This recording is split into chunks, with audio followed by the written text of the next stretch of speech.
नमस्कार, आप देख रहे हैं काल चक्र। मैं हूं आपके साथ अंजलि आनंद और मेरे साथ हैं प्रश्न कुंडली विशेषज्ञ पंडित सुरेश पांडे जी। बहुत बहुत स्वागत है पंडित जी आपका। धन्यवाद।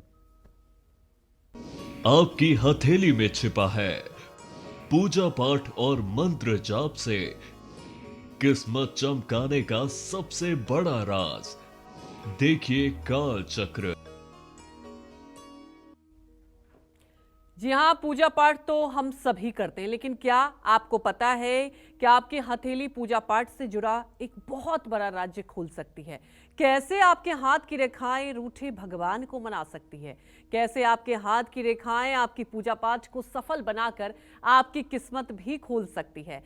आज पंडित सुरेश पांडे जी आपको इसी से जुड़ी बेहद दिलचस्प और अहम जानकारी देंगे। ऐसे में अभी से अपनी हाथ की रेखाओं पर गौर करें। और इसके अलावा अगर आपका कोई सवाल है तो आप हमें फोन कर सकते हैं। हमारा नंबर है 0120-665-2411। तो अपनी चर्चा की शुरुआत करते हुए बात करते हैं हाथ के उस उंगली की जिसमें शनि का प्रभाव होता है। ऐसे लोगों के हाथ में शनि की उंगली सीधी और शनि ग्रह विकसित हो तो ऐसे लोगों को किस देवता की पूजा पाठ करनी चाहिए और किस मंत्र का जाप करना चाहिए, आइए जानते हैं। बताएं पंडित जी। देखिए, मैं अपने सभी दर्शकों को बताना चाहूँगा, ज्योतिष एक बहुत बड़ा व्यापक विषय है और जितना ज़्यादा ज्योतिष की गहराइयों में घुसते जाइए उतना ज़्यादा और रहस्य गहराता जाता है। कोई एक किताब नहीं है जिसे पढ़ करके कोई ज्योतिषी पूर्ण हो सके। कोई एक ऐसा मत नहीं है जिसके आधार पर ज्योतिष को पूर्ण कहा जा सके।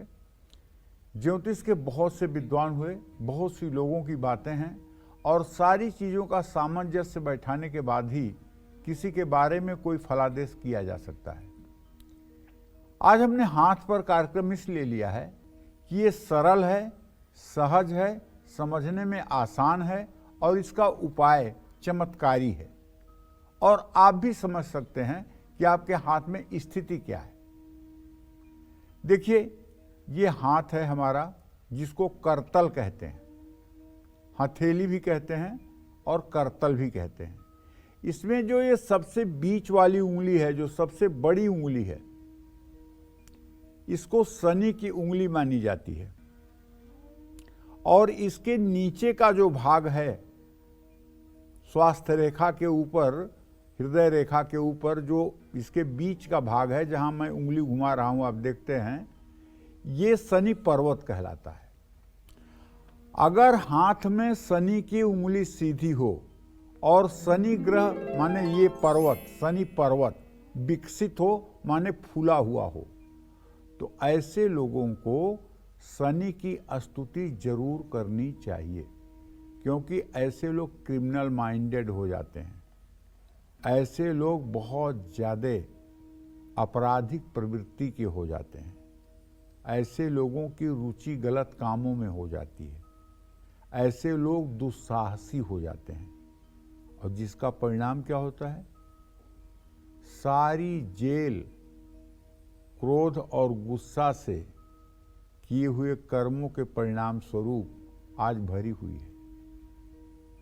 तो ऐसे लोगों को एक तो दाहिने हाथ की मिडिल फिंगर में लोहे का छल्ला पहनना चाहिए और दूसरा, हर रोज कम से कम कह रहा हूं, 108 बार शनि का मंत्र ओम सन्नो देवीरभिष्टय आपो भवन्तु पीतये संयो रवि स्रवन्तुनः या ओम संग सनश्चराय नमः या ओम नीलांजन समाभासम रविपुत्रम यमाग्रजम छाया मार्तंड संभूतम तम नमामि शनिश्चरम।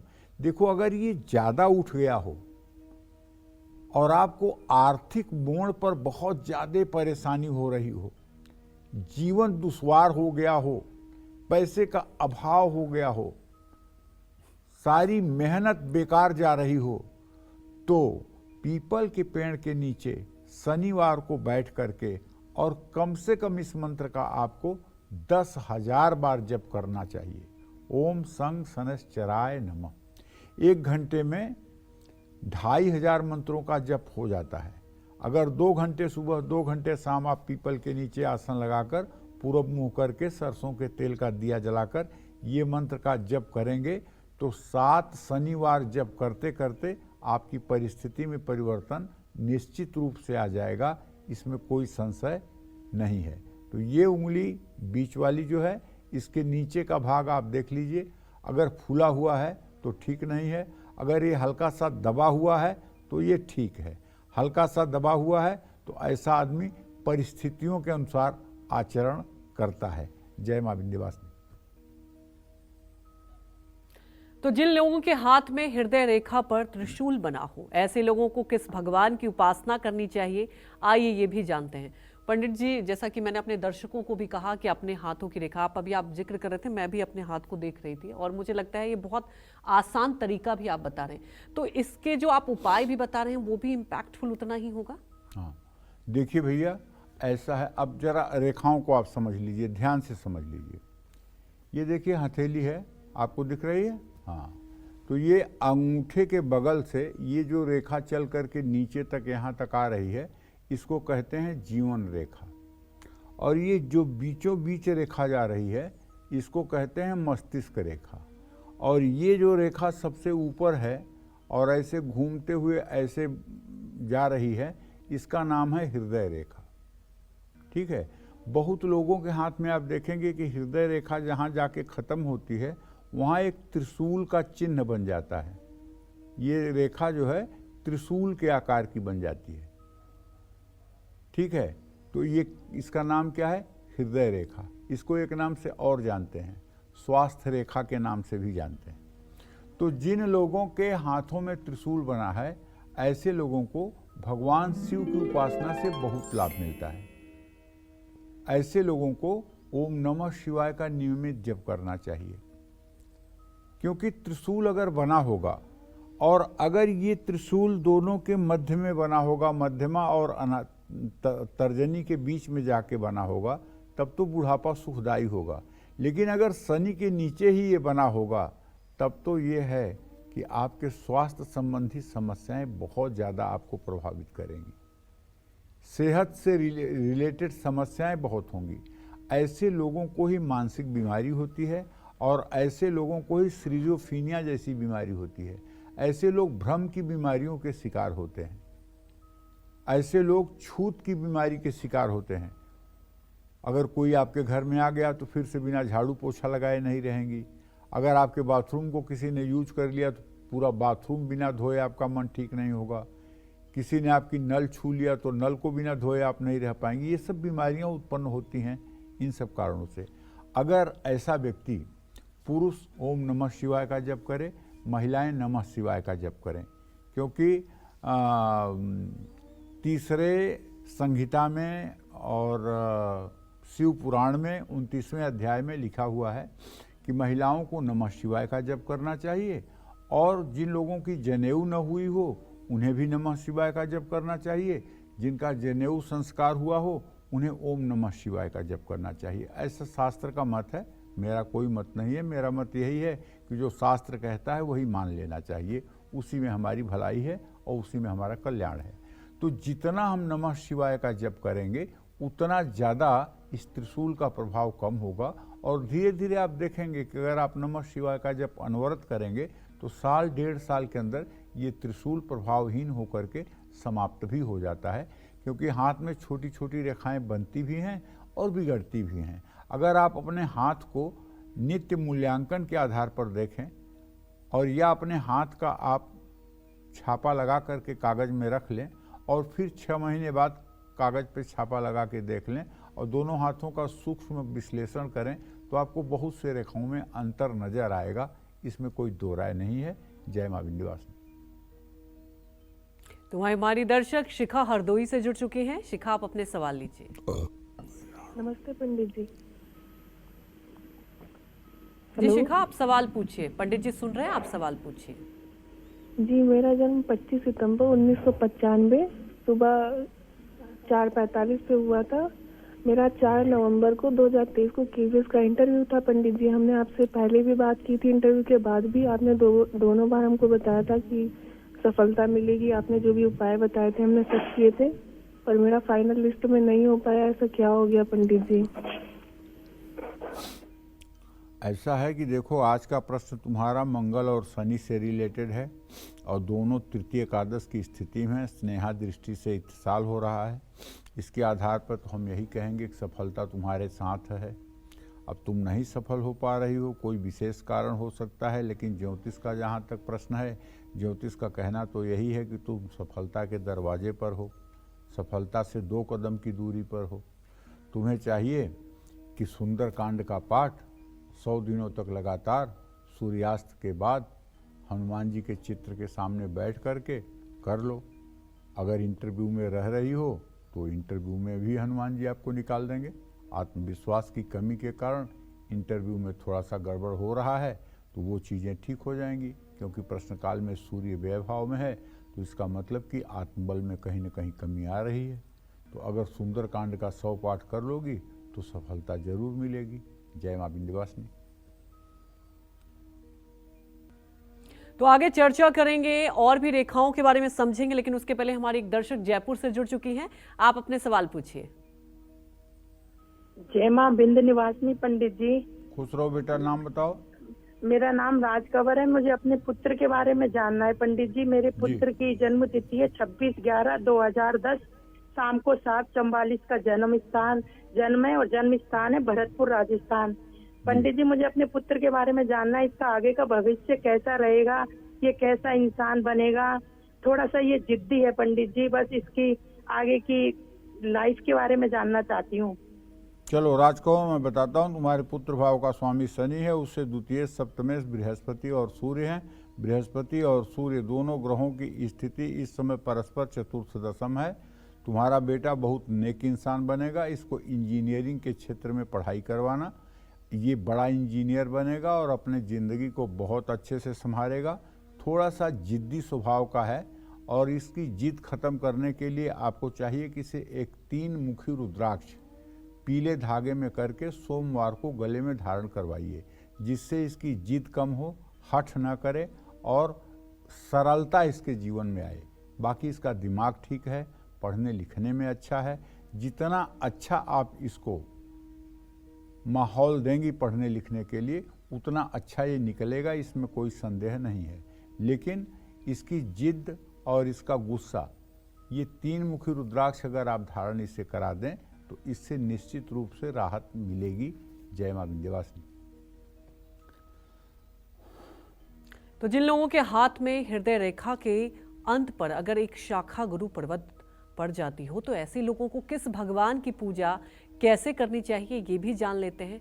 पंडित जी, ये सवाल तो आप बताएं, लेकिन उसके पहले एक मेरे मन में भी सवाल है। अभी आप जिक्र कर रहे थे हाथों की रेखा की, कि 6 महीने बाद भी वो चेंज, तो वो जो बदलाव होता है क्या कर्मों के आधार पर होता है? हाँ, सोच के आधार पर होता है जी। जैसे आपके हृदय में जिस तरह की सोच चल रही हो, उसका सारा परिणाम आपके चेहरे से दिखता है। जी। दुखी व्यक्ति का चेहरा काला पड़ जाता है, खुशहाल व्यक्ति का चेहरा चमकने लगता है। जी। हाँ, और चिंतित व्यक्ति के चेहरे पर तनाव होता है। जिस तरह से चेहरे से हृदय के भाव को आंका जा सकता है, उसी तरह से मन में हर समय संकल्प विकल्प जो उठता है, उसके आधार पर हाथ की रेखाएं बनती और बिगड़ती हैं। जी। उसी आधार पर जो चिंतन बार बार मन में चलता है, जैसे किसी को डर का ही भाव बना हुआ है 4-6 महीने तक, तो डर का ही रेखा और किसी के अंदर उत्साह और महत्वाकांक्षा बनी हुई है, किसी के अंदर मतलब बहुत ज़्यादा महत्वाकांक्षा है, किसी के अंदर सफलता के लिए पूर्ण विश्वास है। जी। कोई सेविंग्स में ही लगा हुआ है, कोई किसी मतलब कि जो है कंस्ट्रक्शन के काम में ही 24 घंटे निमग्न है, तो वो हाथ में रेखाएं बनती रहती हैं।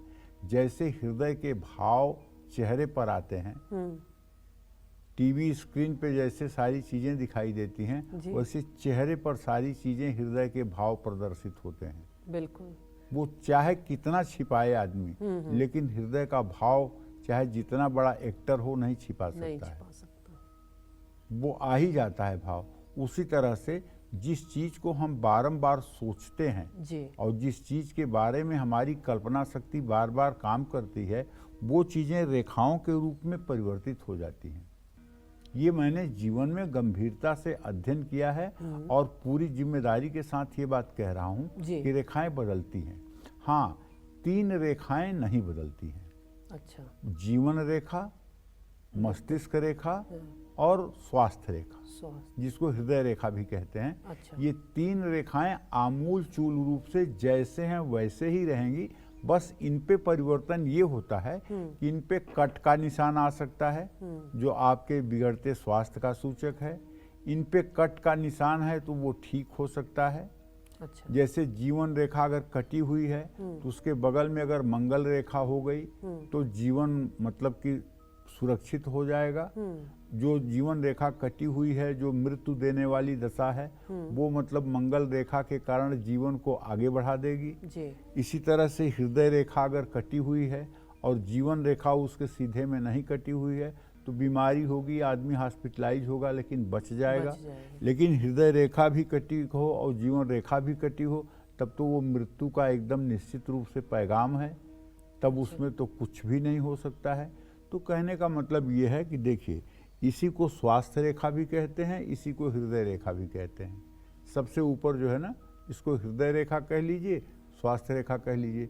अंत में जहाँ से ये मुड़ करके अंदर जाती है, जब इन दोनों उंगलियों के अंदर चली जाए ना, तो समझ लो कि ऐसा आदमी 100 साल जिएगा, पूरी गारंटी है। अगर ये रेखा यहाँ से और ये इसके अंदर चली गई तो 100 साल में 1 घंटे कम नहीं होगा। लेकिन अगर ये रेखा यहीं शनि पर्वत के नीचे खत्म हो गई तो 75 साल, और अगर अनामिका के नीचे टूट गई तो 50 साल की उम्र, और अगर कनिष्ठा के नीचे टूट गई तो 25 साल की उम्र होती है। ये एकदम निस्संदेह अकाट्य सत्य है। अब अगर ये जाते जाते यहाँ पर जहाँ से घूम करके ये दोनों रेखाओं के बीच में जा रही है, अगर इसकी एक रेखा फैल करके और ये बृहस्पति पर्वत पर चली जाए, मतलब ये बृहस्पति की उंगली है ना, आपको दिख रहा होगा, ये मेरा बृहस्पति का क्षेत्र है जहाँ मैं उंगली घुमा रहा हूँ, ये बृहस्पति का क्षेत्र है। बृहस्पति पर्वत पर अगर एक रेखा चली आए, माने एक शाखा चली आए गुरु पर्वत पर, जिसको गुरु पर्वत कहते हैं, तो ऐसे लोगों को हनुमान जी की उपासना करनी चाहिए, क्योंकि ये बृहस्पति पर्वत पर हृदय रेखा का जाना आदमी को निश्चित रूप से भजनानंदी बनाता है और ऐसे लोगों की आध्यात्मिक उन्नति होती है। हनुमान जी की उपासना करने से जीवन में आ रहे सारे परेशानियां दूर हो जाती हैं। अगर बृहस्पति पर्वत पर आयत का निशान हो, आयत माने समझ रहे हैं ना, आयताकार, जिसकी लंबाई ज़्यादा चौड़ाई कम हो, आयत का निशान हो, तो ऐसा आदमी IAS बनता है। अगर वर्गाकार हो तब भी ऐसा आदमी उच्च प्रशासनिक पदाधिकारी या बड़ा राजनीतिज्ञ बनता है। और अगर क्रॉस का निशान हो तो ऐसा आदमी अपनी चेष्टा के बल पर, अपने पुरुषार्थ के बल पर अपना नाम करता है। तो देखो, अगर एक रेखा बढ़ करके बृहस्पति पर्वत पर आ जाए तो ये बुरा नहीं है। हनुमान चालीसा का पाठ आपके लिए एकदम लाभकारी सिद्ध होगा और हनुमान जी की भक्ति आपके लिए सिद्धकारी होगी। और ऐसे व्यक्ति को यथासंभव ब्रह्मचर्य का भी पालन करना चाहिए। और जिनकी एक भी रेखा, हृदय रेखा, बृहस्पति पर्वत पर हो, ऐसे लोगों को कभी भूल करके मांसाहार नहीं करना चाहिए, मदिरा का सेवन नहीं करना चाहिए, व्यभिचार नहीं करना चाहिए, जुआ सट्टा नहीं खेलना चाहिए। क्यों?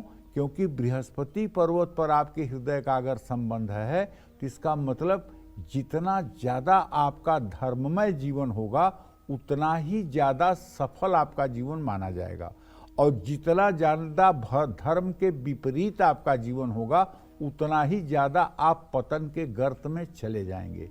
तो बृहस्पति पर्वत पर अगर ये रेखा जा रही है तो आप अपने को पूर्ण रूपेण सदाचारी रखें। जय मां विंध्यवासिनी। में अपनी हथेली में छिपा है पूजा पाठ से जुड़ा सबसे बड़ा रहस्य, और इस रहस्य को बता रहे हैं पंडित सुरेश पांडे जी आज कालचक्र में। और अपनी चर्चा को आगे बढ़ाते हुए बात करते हैं हथेली पर बनी भाग्य रेखा की। अगर भाग्य रेखा खंडित हो और इसमें दोष हो तो व्यक्ति को किन देवी की पूजा करनी चाहिए, आइए जानते हैं। बताएं पंडित जी। देखो, अब आप भी समझ गए होंगे भाग्य रेखा का मतलब ही भाग्य रेखा। इसको तो समझाने की बहुत ज़रूरत नहीं है। भाग्य रेखा का मतलब ही कि भाग्य कैसा है आपका। अब देखिए, भाग्य रेखा के बारे में जरा सा ध्यान से समझिए। मेरे हाथ में तो भाग्य रेखा है ही नहीं है। यहाँ जो जीवन रेखा का अंत है, इस उद्गम स्थान से शनि पर्वत के ऊपर तक या शनि पर्वत से लेकर के नीचे की तरफ जो रेखा जाती है, इसका नाम है भाग्य रेखा। अब किसी किसी के हाथ में ये रेखा जाके मस्तिष्क रेखा पे रुक जाती है, किसी किसी के हाथ में ये रेखा थोड़ी दूर जाकर टूट जाती है, किसी किसी के हाथ में ये रेखा पूरा आरा पार करती है। अब ये जैसी रेखा होती है वैसा फल देती है। लेकिन मैंने एक चीज देखा है कि जिन लोगों के हाथ में ये भाग्य रेखा चाहे जितनी स्पष्ट हो, चाहे जितनी बढ़िया हो, अगर सूर्य रेखा हाथ में न हो तो ये भाग्य रेखा ठन ठन गोपाल हो जाती है, कोई फल नहीं कर पाती है। लेकिन अगर भाग्य रेखा हाथ में न हो और सूर्य रेखा बलवान हो, ये सूर्य की उंगली है नाम क्या, इसके नीचे जो पर्वत है सूर्य रेखा है, इस पे जो सीधी रेखा नीचे की तरफ जाती है वो सूर्य रेखा कहलाती है। अगर सूर्य रेखा हो तो ऐसा आदमी बिना भाग्य रेखा के भी सुखी जीवन जी लेता है। हाँ, अगर आपके दाहिने हाथ में भाग्य रेखा, पुरुष हैं, दाहिने हाथ में भाग्य रेखा नहीं है और बाएं हाथ में भाग्य रेखा है, तो आपका विवाह होने के बाद आपकी किस्मत चमक जाएगी, निश्चित चमक जाएगी। और आप अपने पत्नी के हाथ में देखेंगे तो निश्चित उसके हाथ में भाग्य रेखा होगी। अगर आप महिला हैं और आपके बाएं हाथ में भाग्य रेखा बहुत खराब है और दाहिने हाथ में बहुत अच्छी है, इसका मतलब आपका पति बहुत पुरुषार्थी होगा और उसके हाथ में भाग्य रेखा होगी।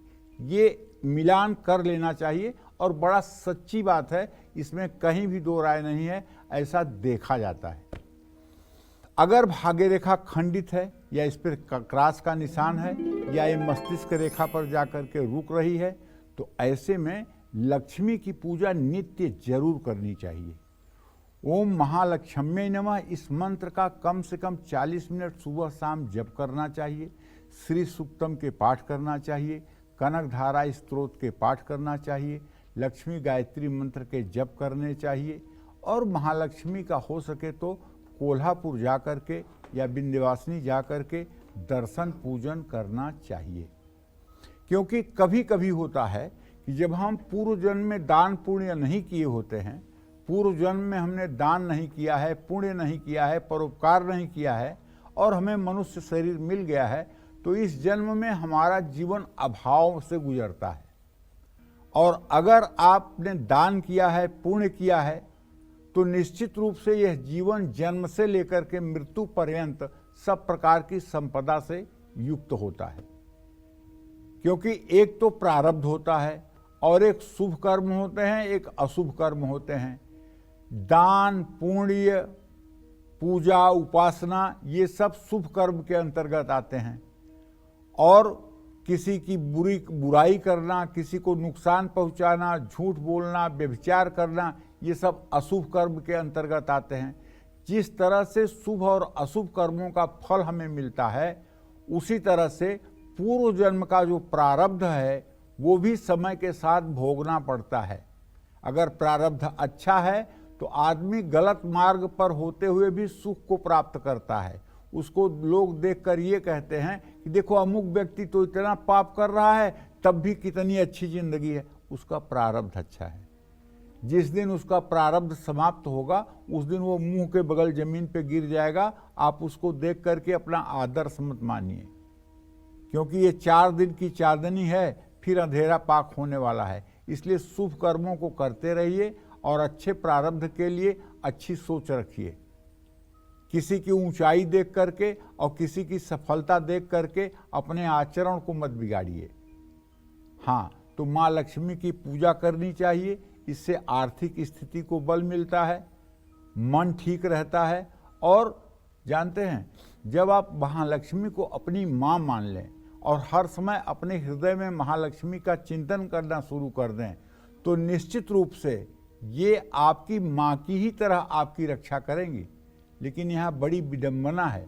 विडंबना इस बात की है कि जब लोग 2 पैसे बराबर पूजा करते हैं तो उसका 20 लोगों से प्रचार जरूर करते हैं। मैं तो श्री सूक्त पढ़ती हूँ, मैं तो कनक धारा पढ़ती हूँ, मैं तो दुर्गा सप्तशती पढ़ती हूँ, मैं तो ये ज्योत जगाती हूँ, मैं तो ये मंदिर जाती हूँ। कह लिया ना तो जाओ, फल पा लिया। अरे भजन करना कठिन है, भजन छिपाना कठिन है, भजन पचाना कठिन है। अपनी माँ का दूध तो पिया आपने ना, उससे पेट तो भरा आपका ना, तो क्या माँ का स्तन पूरे दुनिया को खोल खोल के दिखाओगे कि यहाँ से मेरा जीवन यापन हुआ है? तो जो माँ आपके मुंह में अन्न डाल रही है, महालक्ष्मी, उसके बारे में प्रचार करना जरूरी है कि मैं श्री सूक्त करती हूँ, मैं कनक धारा करती हूँ, मैं तो लक्ष्मी के मंत्रों का जप करती हूँ, मैं तो ये हवन करती हूँ। हाँ, केवल आप अपने गुरु को बता सकती हो। और होता क्या है कि आजकल फैशन में घर ले लिया किसी तरह से, सपना भगवान ने आपका पूरा कर दिया, अच्छा सा मंदिर बना दिया। अब कोई आपके घर में आ रहा है, चाहे वो पात्र है, चाहे कुपात्र है, चाहे वो ज्ञानी है, चाहे वो मूर्ख है, उसको आप अपना मंदिर दिखाने क्यों जा रहे हो भाई? मंदिर तो आपका गोपनीय विषय है ना। हर जगह घुमा के दिखा दो, आप वाहवाही लूट लो, मैं मना नहीं करूंगा, लेकिन मंदिर क्यों दिखा रहे हो?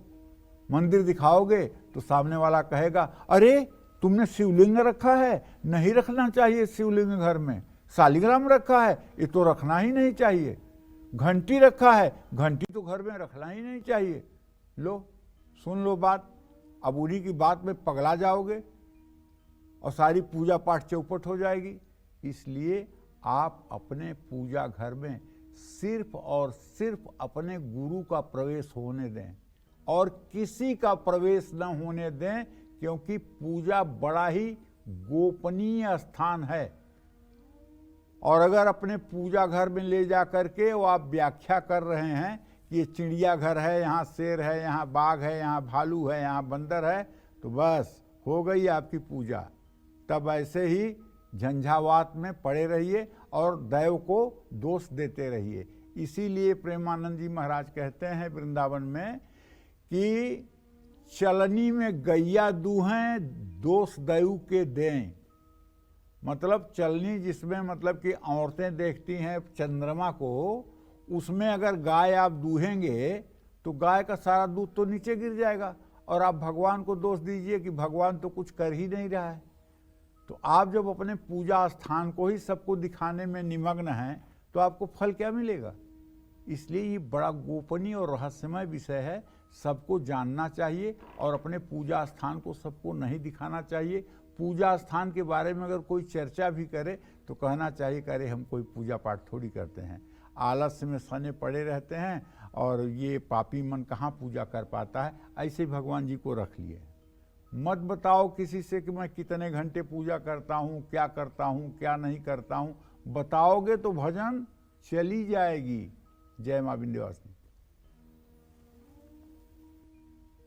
तो हाथ में सूर्य ग्रह दबा हुआ हो, हाथ में मस्तिष्क रेखा भी खराब हो, तो ऐसे व्यक्ति को किस भगवान की पूजा उपासना करनी चाहिए? आइए ये भी जान लेते हैं। पंडित जी, ऐसे में क्या उपाय करनी चाहिए और किस भगवान की उपासना? मुझे लगता है ये तो मतलब हमारे दर्शकों के लिए बहुत महत्वपूर्ण होगा, बहुत जरूरी है जी। ये देखिए, अब आप आ जाइए, ये उंगली सूर्य की उंगली है।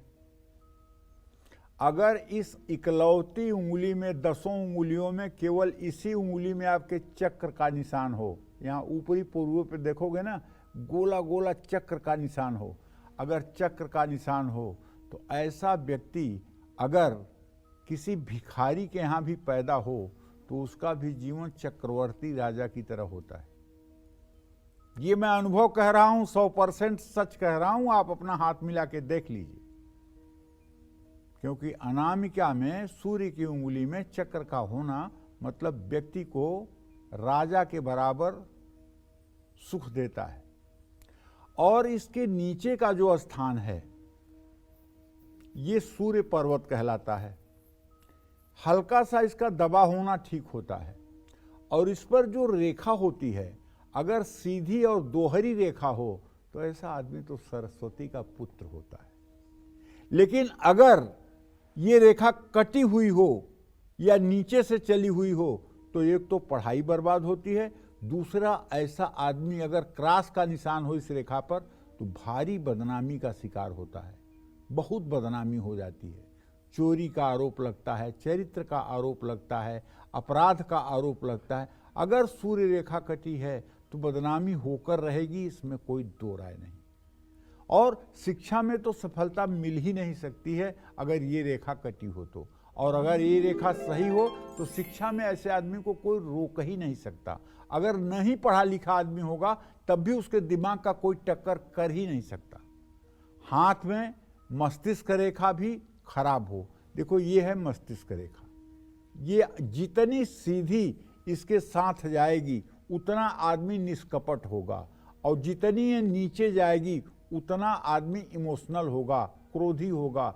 लेकिन अगर ये रेखा जीवन रेखा को घेरती हुई नीचे चली जाए तो ऐसा पुरुष और स्त्री सुसाइड करने वाले, आत्महत्या करने वाले होते हैं, क्योंकि ऐसे लोग सारी बात को हृदय पर ले लेते हैं और किसी से शेयर नहीं करते हैं, अपने जीवन को ही समाप्त करने की कोशिश करते हैं।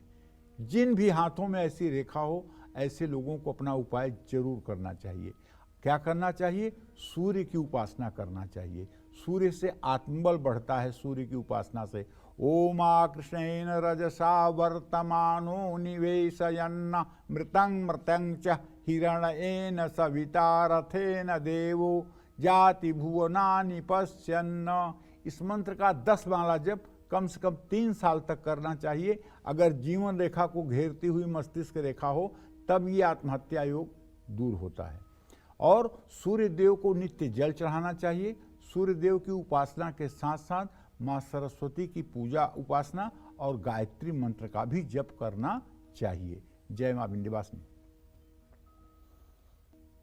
तो हथेली में जीवन रेखा और भाग्य रेखा को कई मोटी रेखाएं काटती है, तो ऐसे व्यक्ति को जीवन में किन मुश्किलों का सामना करना पड़ सकता है, साथ ही ऐसे लोगों को इसके बुरे प्रभाव को दूर करने के लिए किस देवी की उपासना करनी चाहिए, आइए जान लेते हैं। बताएं पंडित जी। भाई देखो, ये तो जीवन रेखा है और यहीं से शुरू होकर के ऊपर की तरफ जाने वाली शनि पर्वत के नीचे वो भाग्य रेखा है। अगर कई मोटी रेखाएं इसको काटती हैं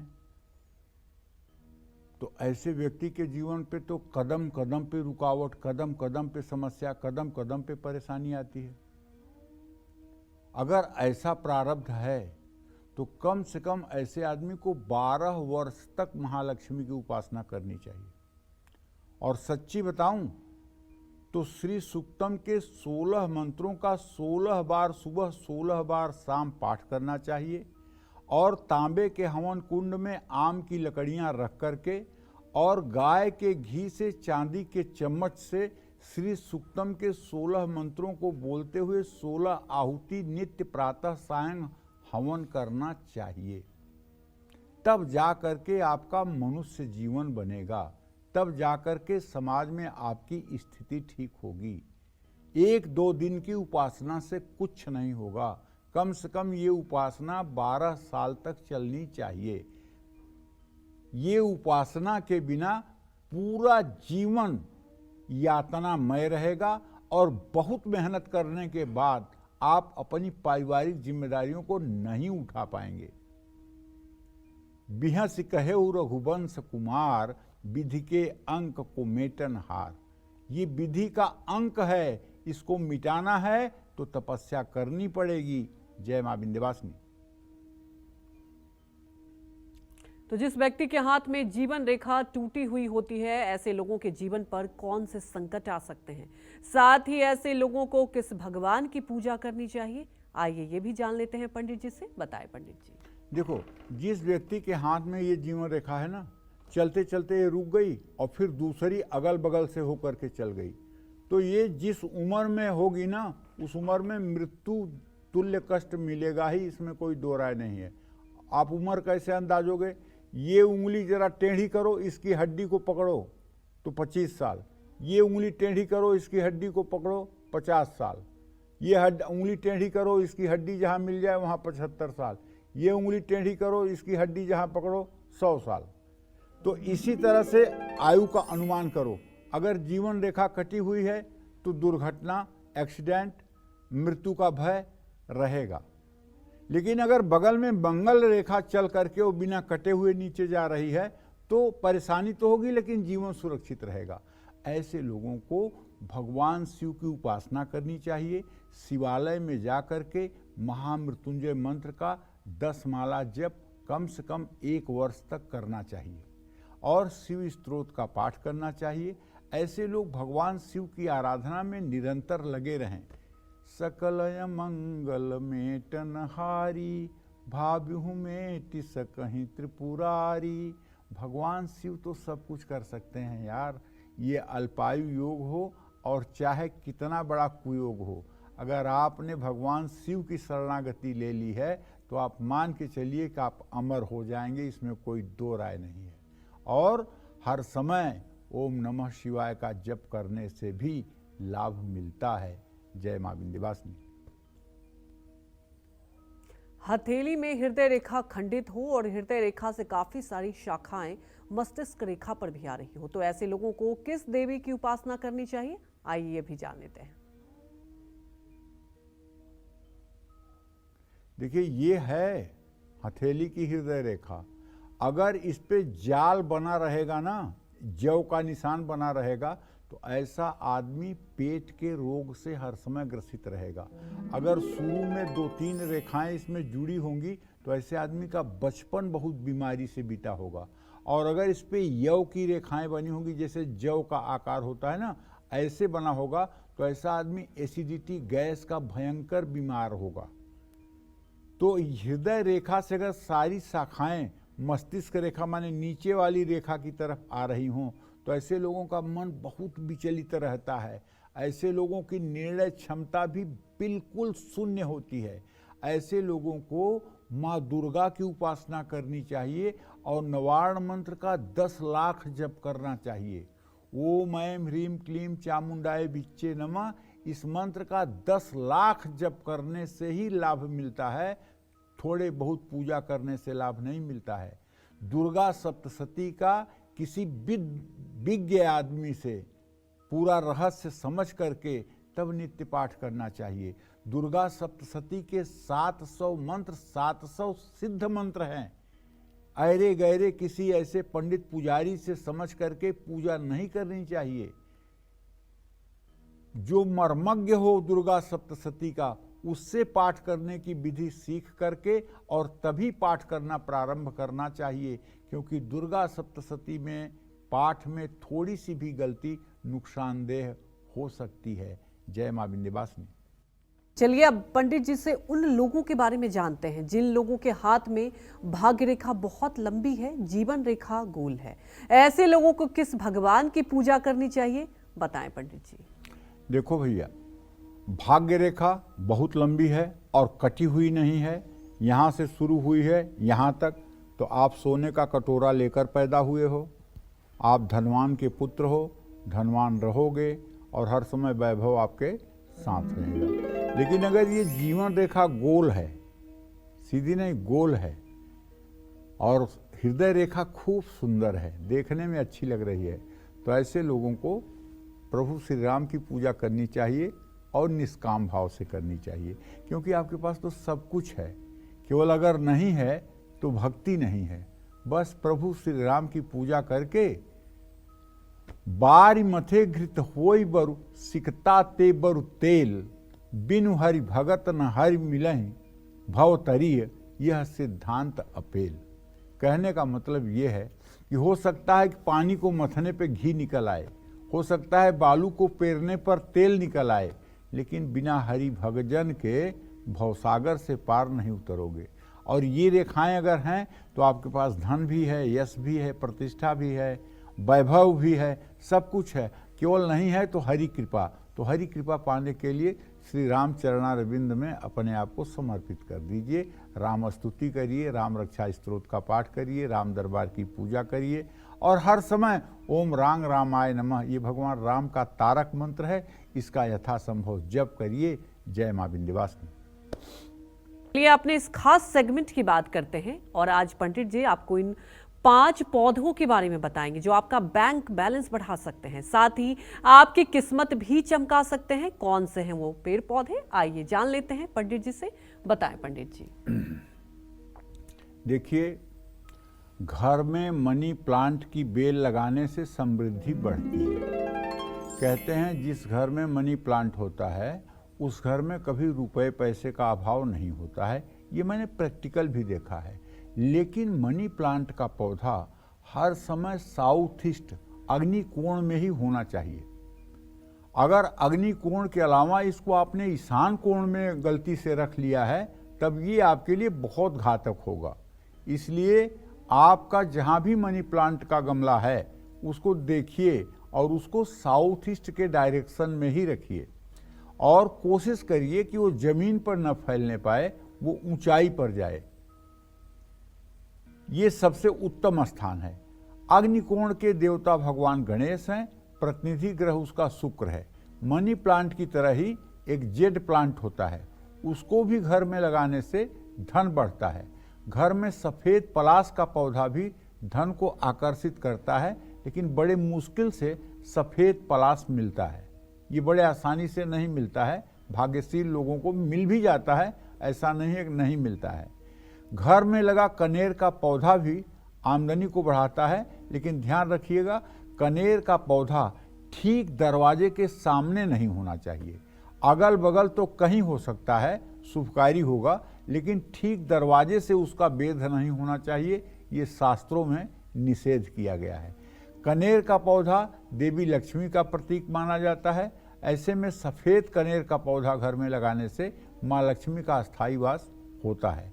घर में लगा सफ़ेद अपराजिता का पौधा धन लक्ष्मी को आकर्षित करता है। पारिजात के फूलों को हर श्रृंगार भी कहा जाता है। हर श्रृंगार या पारिजात का पेड़ जिस घर में होता है वहाँ सुख समृद्धि का वास होता है। ऐसे घर में तनाव बिल्कुल नहीं होता है। जय माँ विंध्यवासिनी।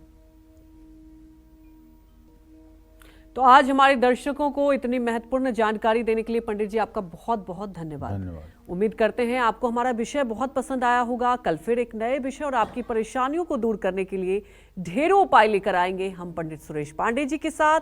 तब तक कालचक्र की पूरी टीम को आप अनुमति दीजिए। नमस्कार।